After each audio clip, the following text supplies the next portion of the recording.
नमस्कार, स्वागत है आप सभी का हमारे YouTube चैनल जॉब पोर्टल पर। एक सर्विसमैन वैकेंसीज, एक सर्विसमैन डिपेंडेंट वैकेंसीज तथा रिलेशनशिप भर्ती के बारे में टोटल जानकारी के लिए सब्सक्राइब करें हमारे चैनल को, ताकि लेटेस्ट जॉब अपडेट से हम आपको अवगत करा सकें।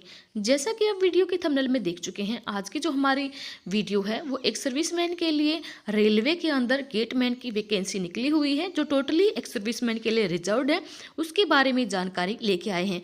आप यहाँ पर देख पा रहे हैं 21 दिसंबर 2018 को साउथ वेस्टर्न रेलवे के द्वारा ये नोटिफिकेशन नंबर SBC EXM 01 2018 जारी किया गया है, जिसके लिए यहाँ पर उन्होंने जितने भी एक सर्विसमैन हैं ऑल ओवर इंडिया के एक सर्विसमैन की लिए यहाँ पर रेलवे के गेटमैन के अंदर लेवल क्रॉसिंग के अंदर यहाँ पर भर्ती निकाली है, और ये पूरी की पूरी कॉन्ट्रेक्चुअल बेसिस के ऊपर है। तो चलिए जान लेते हैं कि इसके लिए एलिजिबिलिटी कंडीशन क्या है और क्या इसका फॉर्मेट है।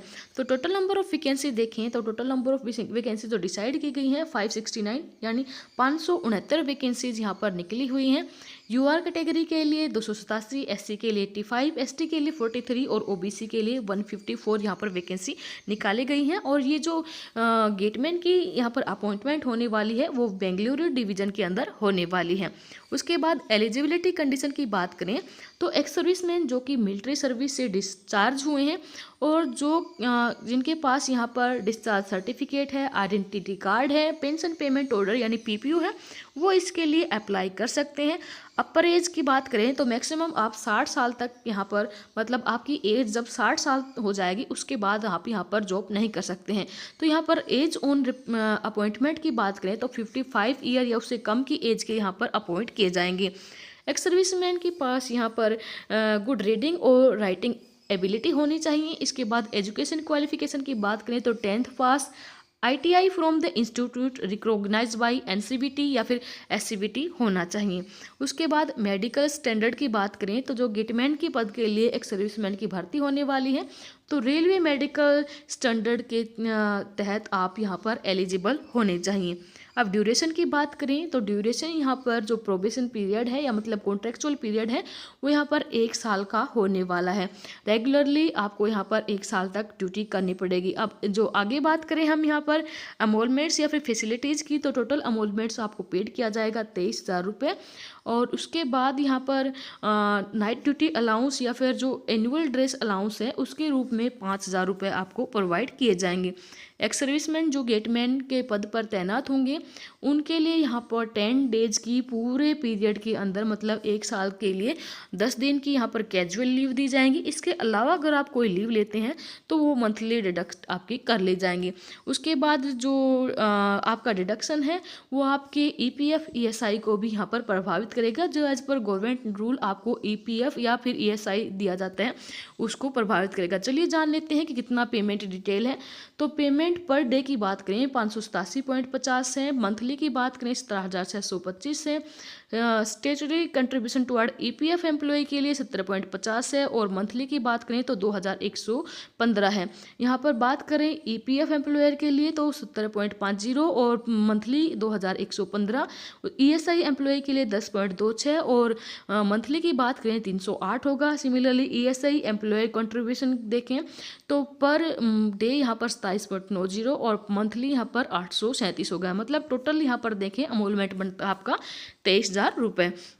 मोड ऑफ अप्लाइंग और सिलेक्शन की बात करें तो एक सर्विसमैन जो कि रेलवे के तहत यहाँ पर जो भी यहाँ पर एलिजिबिलिटी कंडीशन दे रखी हैं उनको यहाँ पर सेटिस्फाई करेगा, और जो एंगेजमेंट होने वाली है बेंगलुरु डिवीज़न के अंदर उनके अकॉर्डिंग फिट होगा, उनको यहाँ पर भर्ती कर लिया जाएगा। चलिए अब एप्लीकेशन फॉर्मेट की बात करें तो आपको पूरा परफॉर्मा इस लेटर के लास्ट में दिया होगा, वो परफॉर्मा भरना होगा।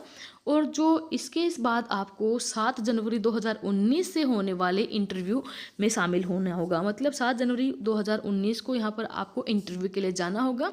Division office railway manager, personal department, south western railway, station road, Bengaluru. और इसके बाद यहाँ पर जो इंटरव्यू होंगे उसमें सैटरडे, संडे या फिर क्लोज्ड हॉलीडे ऑफ होगा। उसके बाद यहाँ पर सिक्योरिटी डिपॉजिट की बात करें तो एक सर्विसमैन जो यहाँ पर स्टेबल होगा कॉन्ट्रेक्चुअल बेसिस के ऊपर यहाँ पर गेटमैन के लिए, तो उनको यहाँ पर 10,000 रुपये का डिपॉजिट करना होगा सिक्योरिटी के रूप में। उसके बाद यहाँ पर आपको इन इंडिमेनिटी बॉन्ड भी स्टैम्प पेपर 100 के स्टैम्प पेपर के साथ यहाँ पर लगाना होगा कि आप यहाँ पर जो भी कंडीशन है गेटमैन की उनको यहाँ पर उनको मानते हैं। तो चलिए जान लेते हैं ट्रेनिंग की बात करें तो ट्रेनिंग जो होगी पूरा 18 दिन की ट्रेनिंग होगी, उसके बाद भी 1 वीक की प्रैक्टिकल ट्रेनिंग यहाँ पर दी जाएगी। आगे यहाँ पर बात करें, आगे हम जो फॉर्मेट होगा एप्लीकेशन का फॉर्मेट क्या होगा कि कौन कौन सी डॉक्यूमेंट आपको यहाँ पर अटैच करने होंगे। तो सबसे पहले इसी लेटर के लास्ट में आपको ये फॉर्मेट दिखाई देगा। इस फॉर्मेट को आप गुड क्वालिटी A4 साइज़ के प्लेन वाइट पेपर के ऊपर डाउनलोड करवा लीजिए या फिर इनको राइट करवा लीजिए।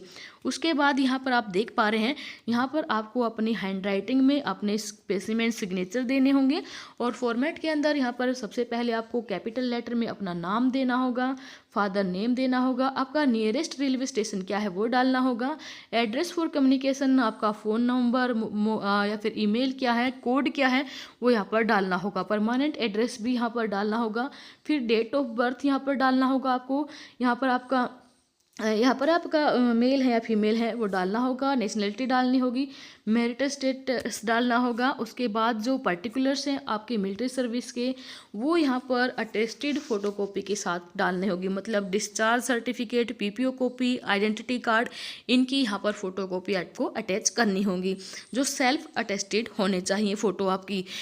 उसके बाद जो आपकी इंडिकेट द सर्विस, मतलब कि आप आर्मी से हैं, नेवी से हैं या फिर एयरफोर्स से रिटायर्ड हुए हैं वो यहाँ पर आपको लिखना होगा।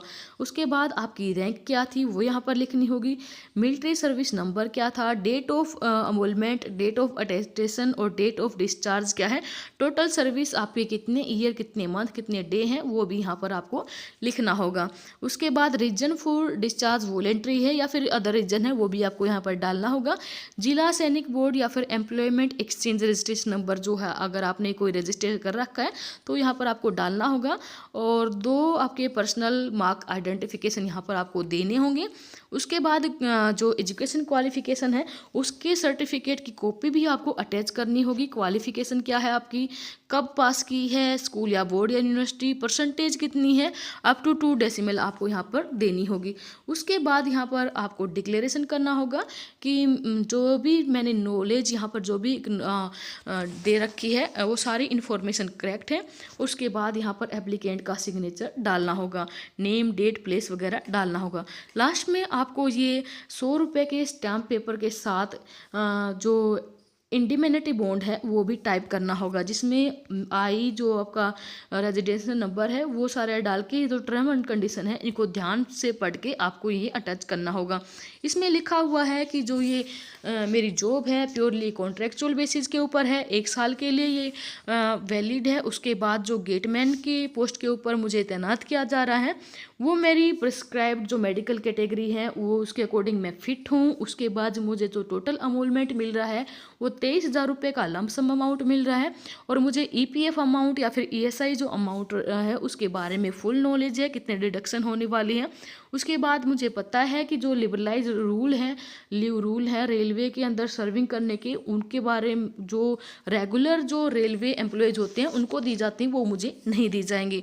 उसके बाद ड्यूटी आवर्स जो हैं एक्स सर्विसमैन के जो भी गेटमैन के तहत तैनात किए जाएंगे नोटिफिकेशन नंबर के अंदर है उनके बारे में मुझे पता है। उसके बाद यहाँ पर 6 पॉइंट में आपको बताना है कि रेलवे की जो प्रॉपर्टी या मनी या फिर स्टोर वगैरह जो मुझे दिया जाएंगे मेरी देखभाल के अंदर रखे जाएंगे उनकी मैं पूरी देखभाल की जिम्मेवारी लेता हूँ। और इसके बाद 7th पॉइंट के अंदर यहाँ पर कि मुझे पता है कि जो मेरी सर्विस है वो कॉन्ट्रेक्चुअल बेसिस के ऊपर है, वो कब टर्मिनेट होगी वो मुझे पता है। और इसके बाद भी 1 साल का कॉन्ट्रैक्ट है, मतलब इससे पहले भी अगर मैं अनफिट पाया गया, अनसेटिस्फैक्ट्री अगर मैंने रिस्पॉन्स दिया तो मेरा कॉन्ट्रैक्ट यहाँ पर बंद कर दिया जाएगा। उसके बाद 8th पॉइंट में यहाँ पर लिखा है कि जो एंटाइटल अंडर कवरेज हैं, मतलब पेमेंट ऑफ ग्रेजुएटी या फिर दूसरे बेनिफिट जो कि रेगुलर रेलवे एम्प्लॉयज़ को मिलते हैं वो मुझे नहीं दिए जाएंगे। उसके बाद यहाँ पर जो वेलफेयर स्कीम है कोई भी, जैसे सीजीए हो गया, एक्स ग्रेशियो होगा, या फिर फनरल एडवांस हो गए, ये जो रेगुलर रेलवे एम्प्लॉयज़ को मिलते हैं ये भी मुझे नहीं दिए जाएंगे। उसके बाद यहाँ पर जो एडवांसेस होते हैं जो रेलवे एम्प्लॉयज़ रेगुलर को दिए जाते हैं वो भी मुझे नहीं मिलेंगे। उसके अलावा लास्ट पॉइंट के अंदर यहाँ पर दे रखा है कि जो भी पेंडिंग रिकवरी होंगी रेलवेज ड्यूज की during the period of my deployment on the basis of contract, उनके जो भी प्रोसीजर रूल्स रेगुलेशन होंगे एज पर ला वो उनके बारे में मुझे पता है। तो ये सारा का सारा आपको स्कैन करवा लेना है और यहाँ पर पूरा का पूरा जो कॉन्ट्रैक्ट है आपको यहाँ पर पढ़ लेना है और उसके बाद यहाँ पर लास्ट में आपको अपना सिग्नेचर डाल देना है, विटनेस भी यहाँ पर डाल देना है और अपना एड्रेस जो विटनेस का एड्रेस है वो डाल देना है। 2 विटनेस और सिग्नेचर उनके एड्रेस यहाँ पर डाल देने हैं और इसको सबमिट कर देना है।